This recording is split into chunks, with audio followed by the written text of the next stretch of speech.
Okay, folks, a couple minutes past the hour. Don't want to make you wait too long. I want to get rolling. We've got a full agenda of presentation and discussion. And so we're going to get started. Welcome, everyone. My name is Jeff Gothelf, and I am one of the three co-founders of Sense and Respond Press. Sense and Respond Press is a business book publishing house that publishes short, practical, beautiful business books for innovation and transformation leaders. We've currently got 2 books in production and publication. One is called Lean versus Agile versus Design Thinking, which is one that I wrote.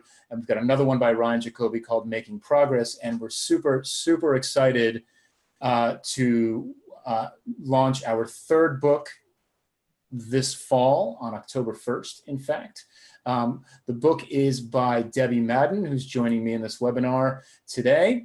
And the book is called Hire Women, an Agile Framework for Hiring and Retaining Women in Technology. And in this webinar, we are going to cover a couple of the strategies that Debbie shares in her book today. Now, Debbie's here with us today as well. Debbie, can you say hello to the folks? Hey, everyone. Excellent. I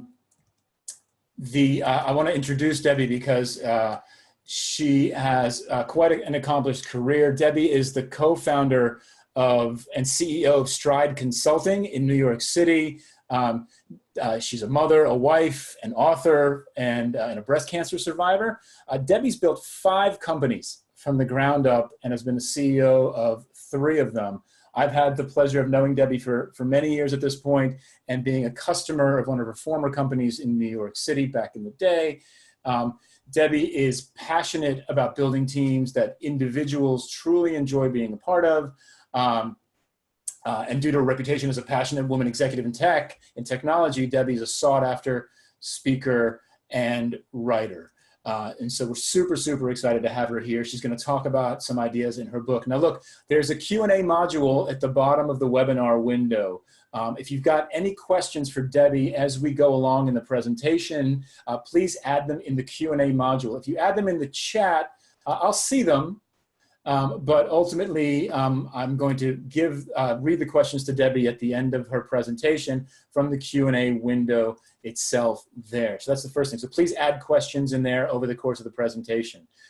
We do have a hashtag for this presentation. So if you are tweeting about this at all, it's hashtag #HireWomen, which would be terrific. I'll drop it in the chat in just a second. And we are recording this webinar, and we will share the recording of the webinar publicly soon enough after the presentation on Sense and Respond Press's YouTube channel. And so that's sort of the logistics out of the way here. What I'm going to do over here is hand over to Debbie. Debbie will take you through a presentation in about 15 to 20 minutes, and then we'll do a Q&A with her afterwards. So remember to drop your questions in the Q&A panel itself. Debbie, thanks so much for being here. I'm excited to hear what you have to say. Take it away. Awesome. Thanks, Jeff. I am beyond thrilled to be doing this right now. Did you know that diverse teams are actually 3 times smarter than non-diverse ones? That's one of the many reasons why hiring and retaining women is really important for us all to be thinking about continuously. As Jeff mentioned, this book is part of a larger series. I would highly encourage you to check out some of these other books when you have the time. These books are small, they're quick reads, they're about targeting a very specific job that is tactical that we can all do and take back to our teams. And I'm so excited to be working with Sense and Respond. The book is called Hiring Women, but we're talking about a lot of stuff. This is just the start of an ongoing conversation. We're talking about hiring, inclusion, retention, diversity, bias. We only have a few minutes today. There is no way I can get through it all. If you want to check out the book, I would be honored. It is available for pre-order at the link below, bit.ly/Debbie Madden, and I'll show you that again at the end of the presentation. But for now, we're just going to talk about a few things, kind of the tip of the iceberg stuff. 3 things that we can each do today with our teams to hire and retain more women. zero harassment, equal pay, and removing bias. Now, you notice that none of those things say, go on to LinkedIn and message every female developer you know. The reason for that is I think that despite years and years and conversation after conversation on this topic, to the point of almost near mental exhaustion for all of us, I think we've all got it kind of inside out and backwards. So we're not going to talk about reaching out to women, hiring them, although I can answer that question at the end. We're going to talk about the core, where we have to start with 3 very tactical things we can each do to build a more diverse team, to, like I said, be more efficient, get more work done, and be smarter as a whole. There's a lot of facts out there. I've been hammering on diverse teams are 3 times as smart. And the other reason why we need to care about this topic passionately is because we know that bringing women onto teams in tech, women hold about 20-25% of the jobs. We can do better. We could do, we can aim for 50%, whatever percentage works for your team. Women in the US population and on college campuses is right around 50%, 50. So it is attainable to match that in the tech world. And right now we're about half where we need to be, so about 25%. Combating that fact of it's hard to hire women. Women are leaving faster than men. So women in tech have a 45% higher turnover rate than men. So we have problems coming and going here. So that's tip of the iceberg stuff, why we should care about this topic. If we start with hiring, we're going to run into problems. Instead, what I've seen work, and Jeff talked about what I'm doing now. I'm the co-founder and CEO of a company called Stride Consulting in New York. We're an agile software development consultancy. I've been working in the tech industry for 22 years, and I have been hiring and retaining women for this entire time. So what I'm about to go over is, you guys are kind of getting the cliff notes of my career sort of thing, right? This has been 22 years, trial and error. I've made all these mistakes myself. I continue to see them make them. In my firsthand experience, building that diverse team that we all seek doesn't start with hiring. It starts with retention. And inside retention, the 2 core foundations that we have to get right, that we're glossing over, are equal pay and zero tolerance on harassment. It starts from the inside out. Zero tolerance on harassment and equal pay are hard. I am going to teach you a framework in about a minute or 2 because I want to leave a lot of time for questions. There's no way that you're going to be able to understand the breadth of this today. If you have any questions, I'm very responsive over email, debbie@stridenyc.com. I really, truly want to have ongoing conversations with folks that are curious and hungry to learn how to do this stuff because it's so important. So zero harassment. 6 steps. The first 3 is the foundation, the definitions. And the last 3 is how you execute.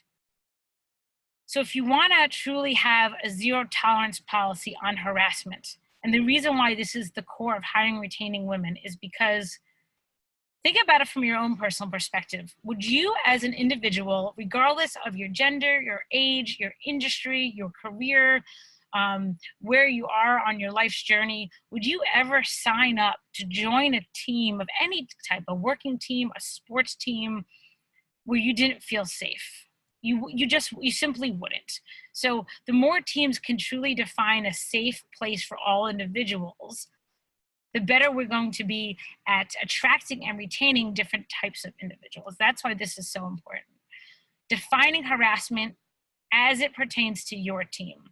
At Stride, we're a consulting company. So if I hire a female developer, she has to feel safe not only around her coworkers, but also around the developers that work at the client's offices as well. So for you, what does harassment mean, and where might your employees be subject to it? Defining that is key.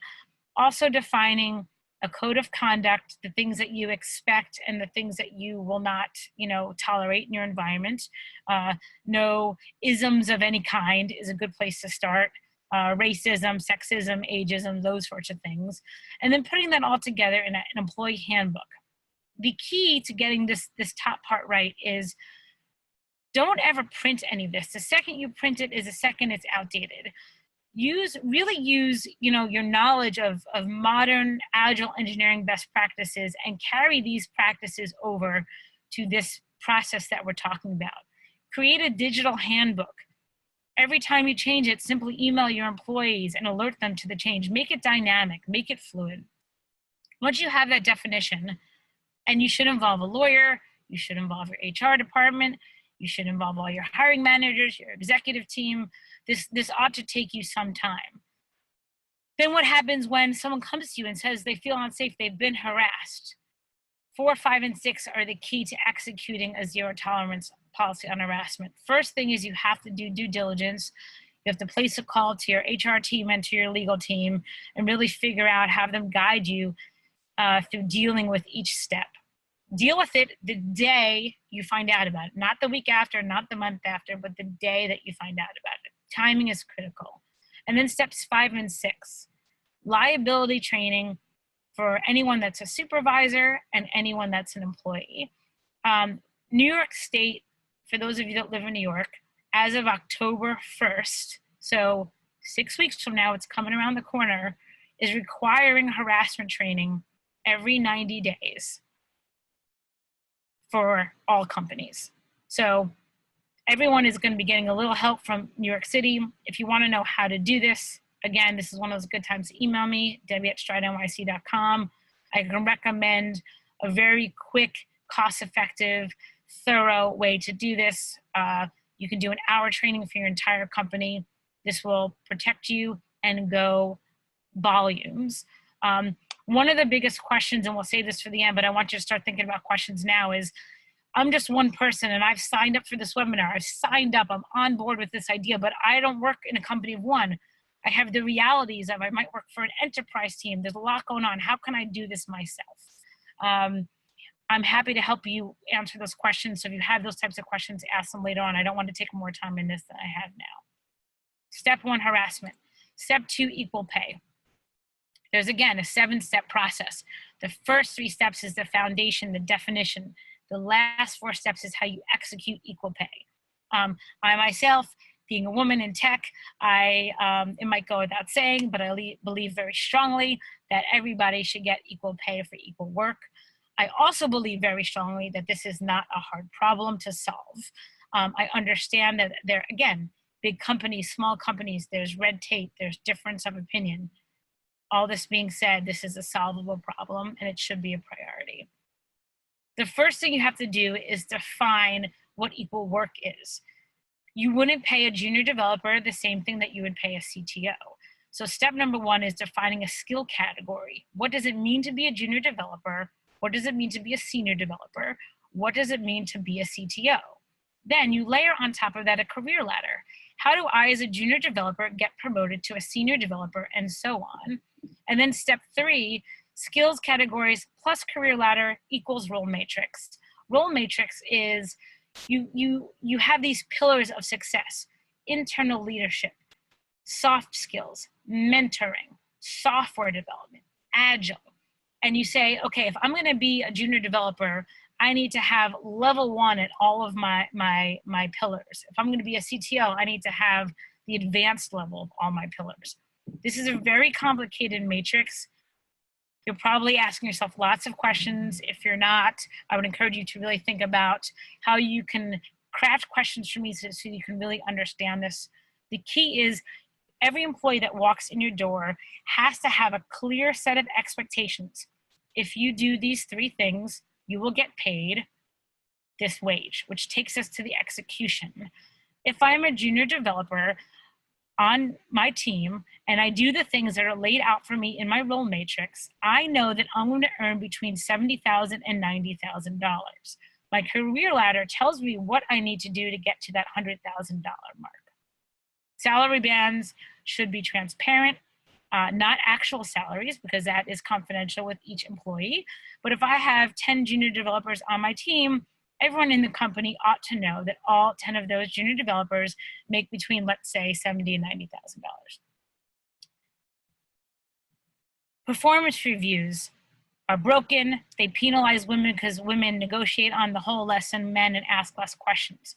So instead of having once a year check-ins, You have timely feedback in the tune of one-to-ones as often as you possibly can, so that you give people timely feedback as to how they're progressing on your skills category, your career ladder, and your role matrix.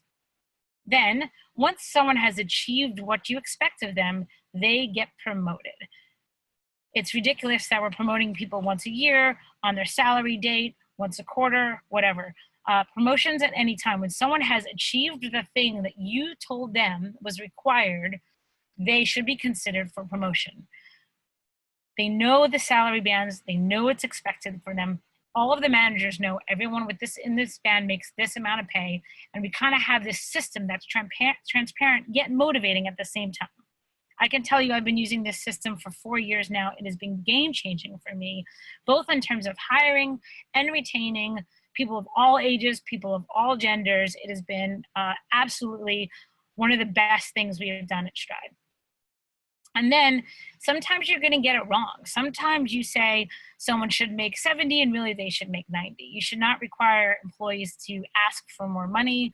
You should give people off-cycle, off-promotion, bump-up pay if you feel that someone deserves it and you or someone has simply made a mistake. Like with zero tolerance on harassment, I get many questions on this. I encourage you to ask them at the end. I want to take only a few more minutes now to go through the rest of this so we leave lots of time for Q&A. Going back to that circle that I talked about at the beginning, hiring and retaining women starts with creating an equal and safe environment for everyone. Zero harassment, equal pay. Once you have those things, then you can move on to the system of discovering bias and removing bias, and this is what's going to get more women in the door. Now, you're not going to get harassment and equal pay buttoned up overnight. It might take you 6 months. It might take you 12 months. So long as you're putting in real good effort to move the needle and improve your systems there, you can start to take some of these iterative steps towards discovering and removing bias. Here's where Agile really comes into play.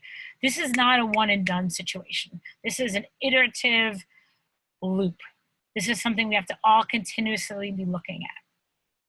Discovering and removing bias is hard because you have to look inward. What am I doing wrong? How can I be doing better? How can my team be doing better?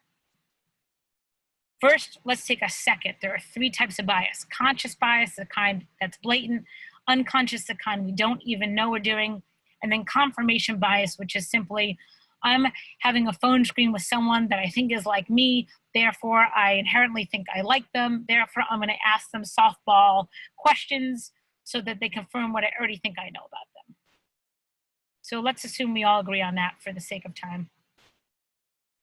In order to discover bias in your hiring and employee process, you're gonna find 100 things. Just like with Agile, you have to create a prioritized backlog here. It's a mistake to do everything at once. Pick 1 or 2 things to move the needle on and then reset it every single quarter. In order to know what to focus on, take a look at what your company goals are and align your hiring and retention goals to your annual goals. And then to determine the low-hanging fruit, do a mind map. A mind map, you may or may not have heard of it, very, very briefly. It is a visual representation of all the stuff that's going on for you.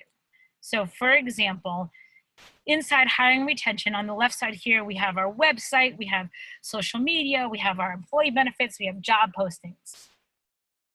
Which of these things are the most impactful and the easiest to change, right? You could do 1, 2, 3, you could do red, yellow, and green. You could circle the ones that are the easiest to do and the most impactful. Bring a small group of people together that are excited about solving this problem with you. Do a visual representation of all that's going on. Pick 1 or 2 things that align with your company goals, and then get to work on doing those things. Track your backlog. We use Trello. You could use Jira. You can use any tool that you want. You can use index cards. Make sure that you do not try to have too much work in progress. Pick 1 or 2 things. I can't stress this enough. Now, people say, all right, I get it. I'm on board. Cut to the chase. Just tell me what to do. So this is my last takeaway for this webinar.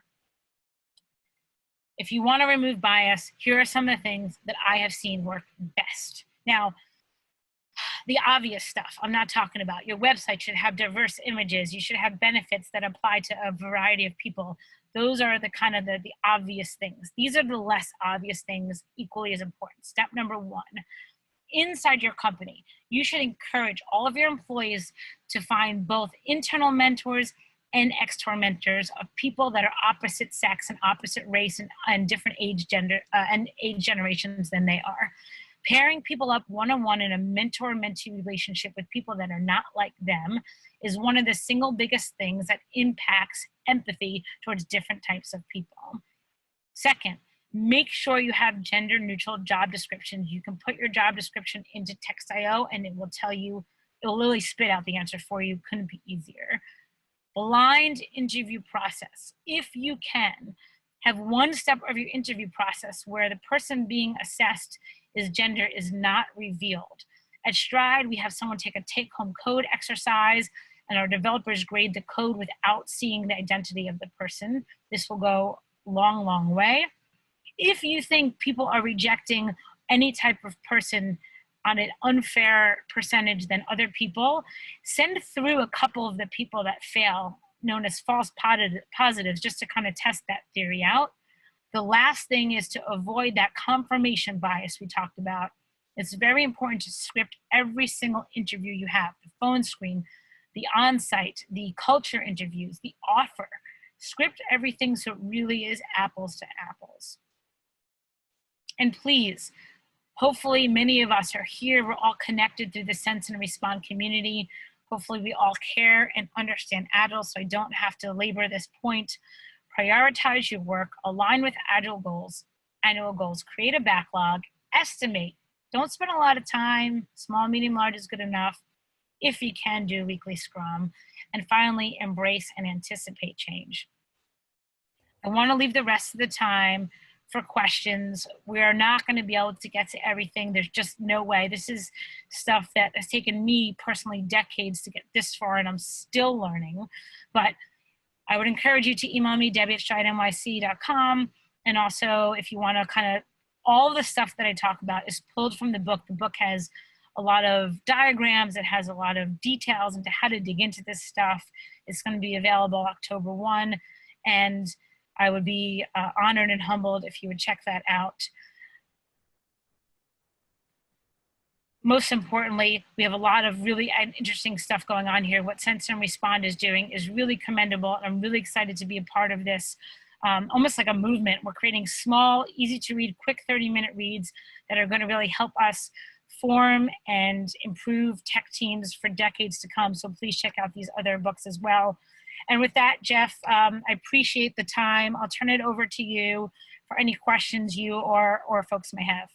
Excellent. Nice work, Debbie. Thanks so much for sharing that. Yeah, of course. That was fantastic. So we're starting to get some questions in the Q&A module here. I've got a couple of my own I'd like to ask you as well. Sure. So let's start with one of the questions from the Q&A module. Now the question here says, a lot of this seems like an organization-wide process change that I, this person, as an individual manager, have almost no influence over. Mm-hmm. How can I change the way my organization views promotion, for example? Yep. I think that's one of the most common questions I get, and I appreciate you answering it. Before I answer, I'm just gonna try to minimize the screen. And does that work? What I've just done? Everyone can see my face now. That's good. Okay. Perfect. So, yeah. All right. So that's one of the most common questions I get. And here's how I have seen this work the best. If you can find one volunteer to work on this with you and start with a small visible win, that is the best way to achieve impact when it comes to all the stuff I've talked about. The last thing you want to do is have any sort of mandatory or forced involvement in this stuff, because mandatory training, mandatory involvement, it actually backfires. It says, you're forcing me to get involved in this diversity inclusion effort, but I already think I'm a good person, so I don't need to learn, and therefore I'm going to dig in my heels and resist helping. So rather, if you can find one or two volunteers that are excited as you are and say, let's just the two of us do a mind map. Let's just pick something that we think is not going to cost any money, is not going to cost much time, yet will be very impactful. You might take your job description from your website, plug it into Text.io, and then change a couple words, see the improved Text.io score, and simply email that to someone that holds authority over this and say, look, this took me 5 minutes, and look at the impact. This is data that is impactful and real. This is not just fluffy stuff here. Start with those small visible wins and get people on board with the idea of incremental change, just like with building software development, just like with improving an iterative workflow within teams. That's the way I've seen it work the best. I want to add an asterisk to my answer. Sometimes you are part of what I would call a toxic environment. Not all cultures are good. Not all teams are good teams. If you try and fail at this, and it is critical to the values you hold as an individual, sometimes you have to break glass and quit. I don't encourage that, and I don't recommend it as step 1, 2, 3, or 20. But if you really want to impact this and be part of a thing that you believe in, and you are just simply hitting a dead end and cannot impact change, you have to vote with your feet. That makes sense? Yeah, absolutely. That's good advice. And it's interesting how, hopefully that people find themselves in a position where they don't have to do that, but ultimately, that I think you're right. I think that's hopefully it's an option for folks as well. Good. Right. And you're like, so people go this, Debbie said, if I don't do this, I'm quitting. No, right? Like, let's not do that. Right. But when I'm saying, like, I feel that there are, it is so important that, what are you willing to sacrifice to do this? At some point, if you care enough and it's bad enough, that has to at least enter into your conscious thought. Yeah. That's all I'm saying. Great. Next question here. You mentioned getting a small group together of people who are interested in getting involved and starting this effort. What happens if the individuals that volunteer are not a diverse group of people? Is this a problem? I don't think it's a problem. I don't think it is on the shoulders of women to solve the hire women problem. I don't think it's on the shoulders of people of color to solve the people of color problem, right? Like, I don't think that you have to have people of diversity to solve the problem, right? Like, let's say you have a software startup and you have 10 employees and they are all men. Like, that's a reality. You shouldn't wait till you find a woman to hire and who's willing to help you solve the problem to get to work on this problem, right? Even if you have a team of 100 and you have a whole bunch of diverse types of people, that would stop for me as a woman to feel like I had to be on the diversity team just because I come with the right, parts, right? Like, it's not fair to force me to help solve the problem. So I think it's perfectly fair for people that care about this to be part of the team. Perfect. Thank you. Interesting question coming up here. I think I understand the value of scripted interviewing in combating bias, but aren't scripted interviews stilted and lacking in opportunity? This is a whole nother webinar. Sign me up for next month and we'll talk about that. Interview questions. My favorite book on interviewing is called Top Grading. And that is a very specific, it's like 5 questions. I highly recommend everyone read it. And in my opinion, those questions are phenomenal, and they are very open-ended, and they leave a lot of flexibility for digging in and follow up. I think the way we get ourselves into trouble with scripted interviews is we fail to ask follow-up questions. So one of the questions from top grading is, tell me what you were hired to do. Someone could say, oh, I was hired to, I was part of a software development team. Now, you run into the mistake that was mentioned in the question when you then move on to a different question. But if you dig in and say, oh, that's interesting. Well, how did that turn out? What problems did you run into? What were you most proud of? What did you learn? If you use those scripted questions as your core and limit them to 5 or 6, and then you really have to listen. Like this guy, Tom Peters, who is one of the world's best business authors in the world, said the funniest thing I've ever heard. He said, if at the end of a 30-minute conversation, you don't feel like vomiting, you weren't listening hard enough. And that, right? And that just says it all, right? You have to really listen, actively listen and dig in. So when I say scripted, I don't mean set it and forget it scripted. I mean scripted and listen literally so hard that you feel like vomiting after. Got it. Great. And it's worth mentioning here as well that we here at Sense and Respond Press have a book on a separate book on hiring for the innovation economy and how to hire more diverse teams coming out later this fall as well, called Hiring for Innovation by Nicole Rafuku as well. So a little plug, I'll drop the link here in the chat in just a second as well. So just a little plug there. Nice. Great. Cool. Next question, and they're coming in hot, so we got to get moving a little bit. What advice, Debbie, do you give for getting buy-in from leadership on this initiative? We found that most leaders believe in this, right? But then when the rubber hits the road, taking longer to hire, rethinking how we do things, they're not really willing to change.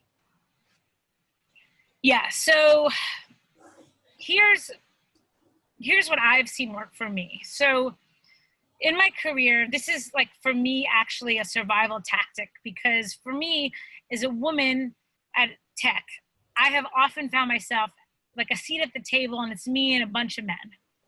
So I've had to get buy-in for everything I've ever done for the last, 22 years.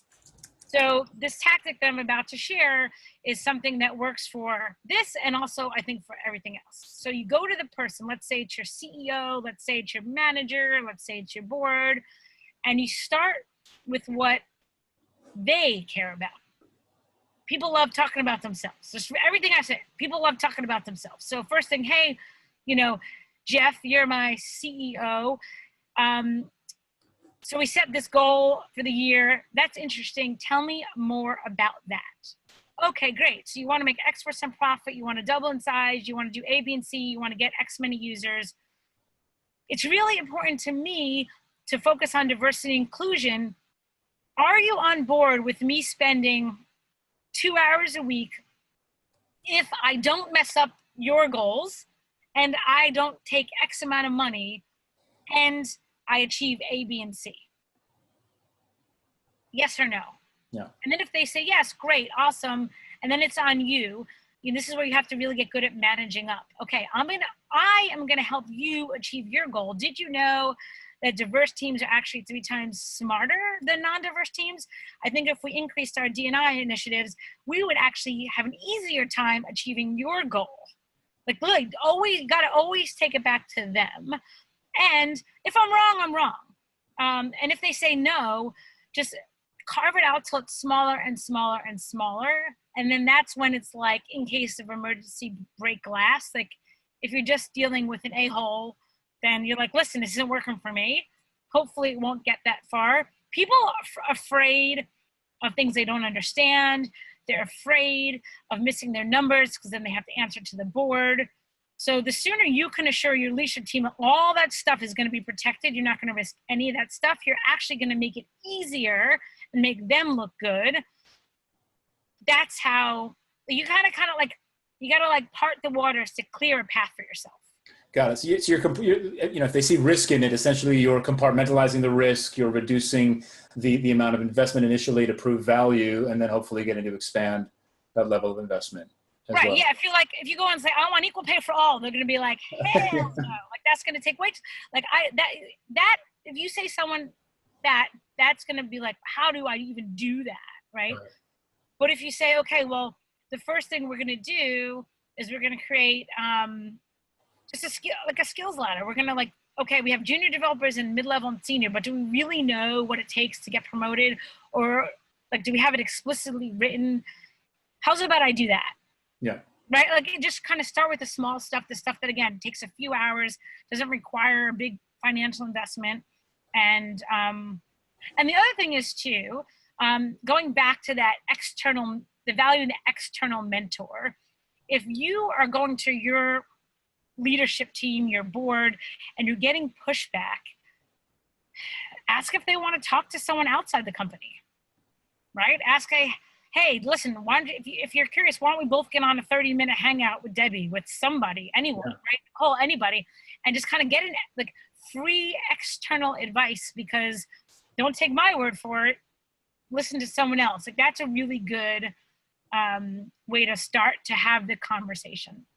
Excellent. That's really great advice as well, because it's amazing too. I mean, just speaking as a consultant, and you've run consulting companies as well for a long time, there's a level of credibility that comes from an outside opinion, even if that outside opinion is saying the exact same thing that you've been saying in-house. Yeah, so that's great. Cool. Next question. We hear of companies that want to hire more women. What can they do to put it out there publicly that they would be a good environment for women, especially if they aren't currently that diverse? So in addition to things already mentioned, like photos on the website and gender neutral job descriptions, what other ideas can people put into play to put it out there that we are actively creating these safe, great environments for women? Mm-hmm. So one of the slides that I deleted from my deck, and I'm so glad that someone asked this question. So I believe nobody in the world knows what you think about this unless you tell them. And the way you tell them, the best way to get the most visibility is having an opinion on something that's already in the public eye. So a year or two ago, when Uber had that whole like scandal with they don't treat their women engineers well, and they have a toxic work environment, I wrote an article. I wrote it myself. I published it on Medium, which anyone listening today, anyone ever listening, you can all do that. You can answer a Quora question. You can put it on your company's blog. And I said, here are 5 things Uber can do to fix its toxic work culture. And that blog got a lot of attention because the whole world was already talking about Uber's software engineering culture. So people are afraid, or believe, rather, not afraid, people believe that it's not worth saying something unless it's original. To which I say, like, gobbledygook. Nothing that I've ever said has been original. Like, everything that I've just taught you, I'm saying things that all of you already know. I'm just connecting the dots in a way that we can get our hands on, right? But I'm not creating something that's patentable, right? I am sharing and communicating in a certain way. And I would encourage us all to think about that. And Jeff, you don't know this, but the slide that I tell everyone about when I talk about this is the one I heard from you 5 years ago called Break More Pots. Yeah. It. Right. So a few years ago, I heard Jeff talk, and he said, the more we get in our career, the older we get, we're afraid to make mistakes. Whereas like a kindergartner will like make 100 mistakes and they don't care, and they're messy and they're sloppy. And everyone thinks they can only write a blog if it's like War and Peace. Right. Just write a 500-word blog, read the New York Times, read Crunchbase, read TechCrunch. Find something that you care about and you have opinion on that will share with the world your opinion on D&I, and just write it. Yeah. Right? That's my opinion. And if you're afraid that your company is going to be upset, run it by your marketing team and get their approval. But because that's your your system of record, right? That's how you voted. I'm for or against this. Like, everybody that knows me knows I'm against the Uber thing because I wrote this blog. It took me half an hour to write it, and it lasts for infinity. And I can take it down if I want. I can edit it if I want, right? So that's the best way. You don't have to prove anything. You just have to share your opinions. Right. Essentially, you're creating aiding the brand, you're creating the brand, you're with this content that you're generating. And so good website, right? Good job descriptions, but the stuff that the company puts out there to be consumed also repeats this message and really kind of drives that home. That's really good advice. Yeah. Cool. Next question. Okay. It can be difficult to convince management internally that certain aspects of the culture are abrasive when it seems to affect none of the people present for the behavior. So, for example, the question asker, I hear some things that I think are disrespectful to women in general, but as individuals, none of the small number of women, either openly or privately, express any negativity about it. Where do you start under these circumstances? I would not call it toxic, but it is hard to make arguments about objective standards of respect when you don't carry the moral authority of being directly affected. Mm-hmm. So someone that I know, and I don't want to say who because I don't know if this person wants this shared, said they do something that I think is fascinating. And what they do is they have in small trusted teams, so let's say on a squad or on a team of people, they'll ask everyone in the group, not women, not men, just everyone in the group, and it's part of their culture now. I think they do it in their weekly scrums as part of their scripted agenda. Raise your hand if you feel that you have been biased against in any way in the past week.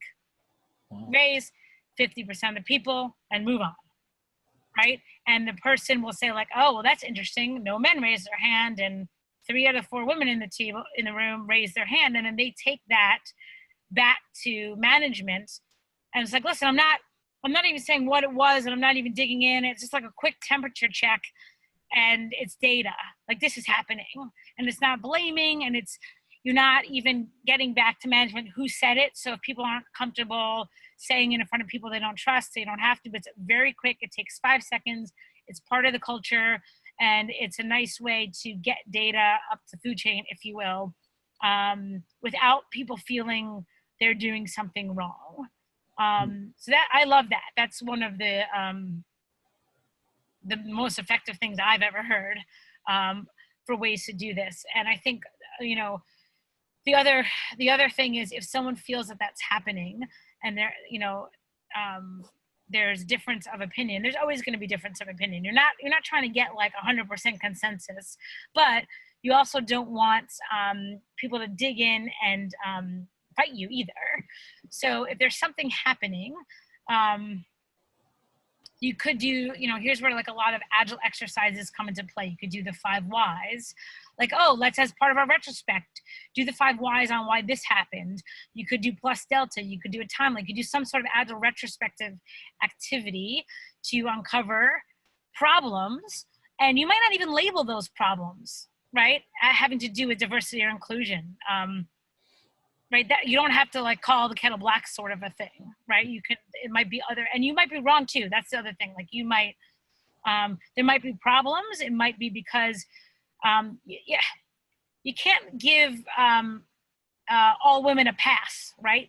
As a woman, I can't be like a big crybaby. I can't be like, oh, someone yelled at me, it's their bias. No, like if I deserved it, I deserved it, right? Yeah. Right. There's also that, like, so maybe, we just do an exercise and kind of try to get to the root of the problem, and it may be bias, it may not be. Yeah. Right. So that's another. So those are 2 ways that I've seen work. That's really interesting. Just to ask that and to move on and to kind of measure that number over time to see if that's getting better or worse. And if people feel safe raising their hands when asked those questions, I think becomes a really interesting observation as well, and telling, right? So if I don't feel comfortable raising my hand and saying I feel like I've been biased against this week, that's also telling as well. Right. Yeah. And you can ask like, okay, what if people are uncomfortable? Like you can what if ourselves to death here, right? And right. The point is to try stuff, right? This is why, like the dead horse that I'm beating here is like, be agile about it. Yeah. Which like try a thing. Like if I hired a new developer last week and she is not yet comfortable coming up to me. Our company is not that big. We're 70 people, yet she's new and she's not comfortable yet coming up to me and really being honest, but she's probably comfortable coming to her mentor or to her squad leader. Or if she sees the squad 6 people, like there's even one other woman and the other woman raises their hand. Oh, okay. You don't have to say who it was. You don't have to say what happened. You raise your hand, you put it down, move on. Right? Yep. And if that doesn't work and no one's raising their hand and you really call bull on it, you think it's happening, then that system's not working for you. I will add that if someone has this problem going on right now and you have something tactical that you want help with, email me and I will work through it with you. My deal is I give 30 minutes to anyone who asks it, so long as you're patient with my calendar. Like, it's not going to be today, it's not going to be tomorrow, but anyone that wants 30 minutes of my time, you'll get it. That's super generous. And I love the bias towards action mindset, right? Try something, see if it works. And if it doesn't work, try something else. Learn from it and move on. Terrific. A few more here. Next one. So do you have thoughts on how much sustained performance evidence you see before doing an anytime promotion? That's a good question. Sustained. So the question I have to that question is, are you promoting for what you think they might do in the future or for what they've already done? Right. And so that's part of the question, right? So the fear, I guess, would be, let's say that I'm a junior developer and I'm told, okay, if I can make this concrete at Stride, if you are a junior developer or like a mid-level developer, in order to get to a senior developer level, you have to understand test-driven development well enough to recommend it in the right situation for the right team. If someone proves that they can do that and other things, they'll get promoted. And the question is, well, what if that's not sustained? I don't believe you should hold promotions back on what if they fall back their performance in some way. I think that if you are having regular meetings, one-on-ones, if you can't do them every week, every 2 weeks, every month at minimum, 1 hour, constantly checking in on the here's what I expect of you, here's how you're performing. If they do not sustain performance, you can put them on a performance improvement plan, which stinks. Harder is salary adjustments. It's really hard to give someone salary and then take away salary. You don't want to avoid that. I mean, you want to avoid that. If you're hesitant because of the person's performance, the best thing you could do is get more feedback from their peers, from people that come in contact with them. Tell them, listen, I think you're close. I think you're there. You might already be there. I'm not sure. These 3 things I'm pretty sure of. This one thing I'm not sure. What do you think? They're going to probably tell you. They're going to, oh yeah, well, I think I'm ready. I think I'm not ready. If you ask someone, do you think you deserve a promotion? They're going to say, of course. But if you say, I think your agile engineering is ready, you know Java and you know React, so your tech skills are ready. I don't think you're there yet when it comes to management skills. I think you hesitate to give constructive feedback. You're not yet good at giving negative feedback. Do you agree? That's harder for someone to disagree with, right? I think like once you can have break it down, this is the thing that's standing in between you and getting promoted, do that. If you are not good at promoting people because it's just an organizational thing, it's not the person, but your organization just isn't capable of yet doing this promotions at any time. It's like going from releasing software once a month to continuous deployment. It's hard. And people don't just go from once a month to continuous. They go once a week, and then they go once a day. It's like you have to take incremental steps. And hanging in the balance is someone's salary and title. So you're asking people to wait until you figure it out, which could be maddening to someone. So you really got to get people involved. And there's lots of ways you can do that. You can form, we have at Stride a levels committee. There's 14 people on it. They meet once a month, and they're responsible for what it takes to get promoted. And so they know that they're on the critical path to their own promotion. So yeah, as much as you can these are problems that I do not solve. I do not try to solve them. So as much as you can get the people who they impact part of the solution team, okay, your promotion's going to be delayed because we're hesitant, not because of you, but because we're not yet good at it, but help us get good at it. And then also, like, again, the agile, like, you're not going to get it right the first time. You're going to make mistakes. You might be off by $5,000. What you don't want to do is, your culture is who you promote. So if someone isn't a culture's fit and they're way off, you don't want to promote them from mid to senior, and then a whole bunch of other people that are outperforming them aren't a senior. Like, avoid that. Like, don't break your scale for one rock star. Never do that. If that person's like, if you don't promote me in a month, I'm going to quit, then they're just going to quit. Like, it's better off for your culture if you look at everybody and treat everybody fairly and solve the promotion problem than rush one person out a turn. So I got a lot to say on this. I'm trying to keep it brief. Awesome. Cool. We have 6 minutes left, and I have two questions left. So we're going to fit in those last two questions in the 6 minutes we have left.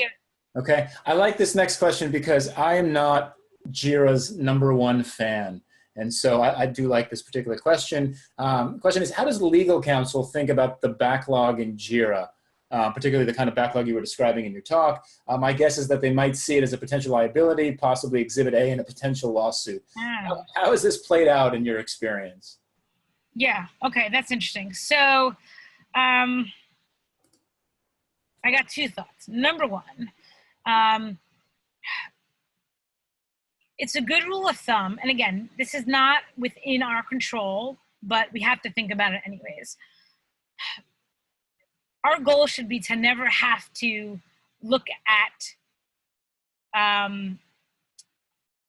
contracts, legal documents, right? We should always aim to treat people as best as possible, like good individuals, you know, do unto others sort of stuff, and really kind of always tell people, I will do for you what I can. I am always looking out for you. So that's number one. Number two, we have to do a CYA, cover your ass sort of thing, and I get it. My biggest piece of advice for you is to involve said legal team from the start. Same reason why you want to involve QA in your sprints. You want to involve your lawyers at the beginning. You don't want to wait to the end and be like, oh, can you do quality assurance on this? Can you test this?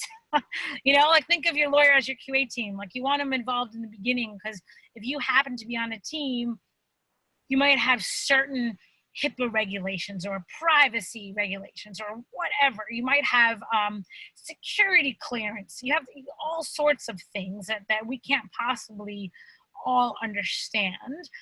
Certainly, you want to ask the questions up front. If I did this, what's the worst that can happen?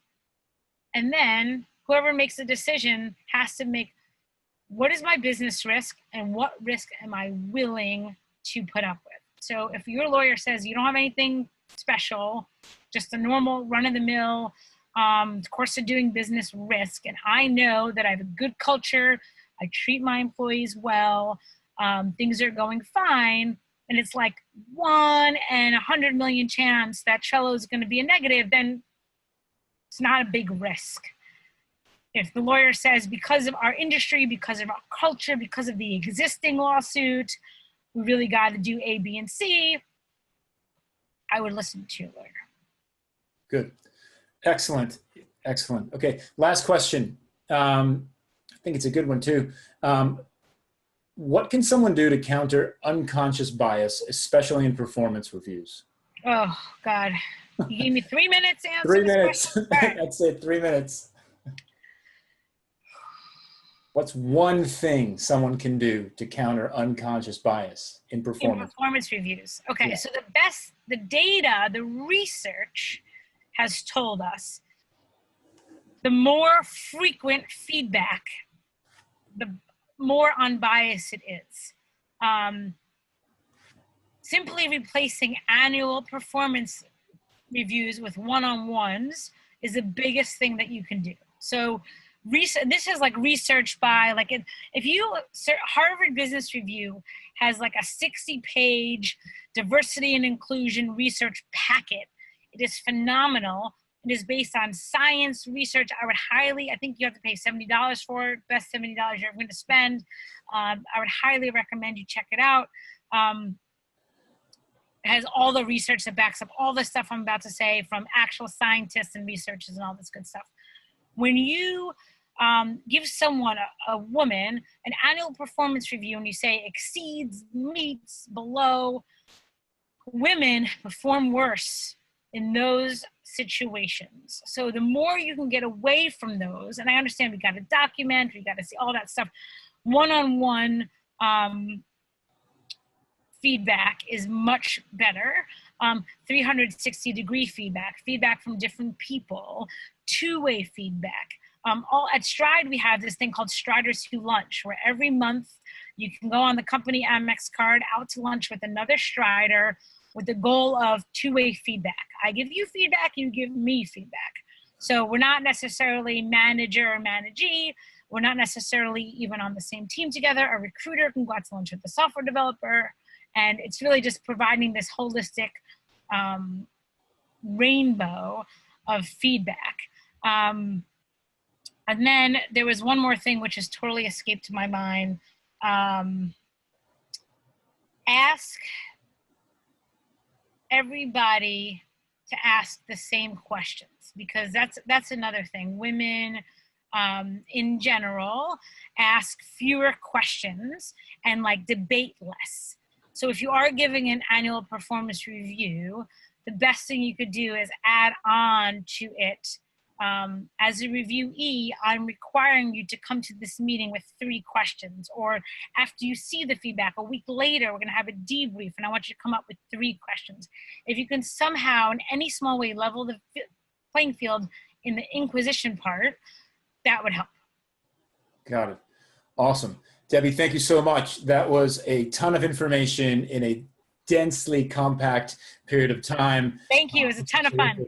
Awesome. Couple things here. We've recorded this webinar and we will share it on the Sense and Respond Press YouTube channel. The link for it is in the chat. You can subscribe there and get all of our videos there as well. So this will be up there. I'd say give us a week max and we'll get it up there, and I'll certainly tweet about it. I'm sure Debbie and Stride will share it out as well once this thing is live.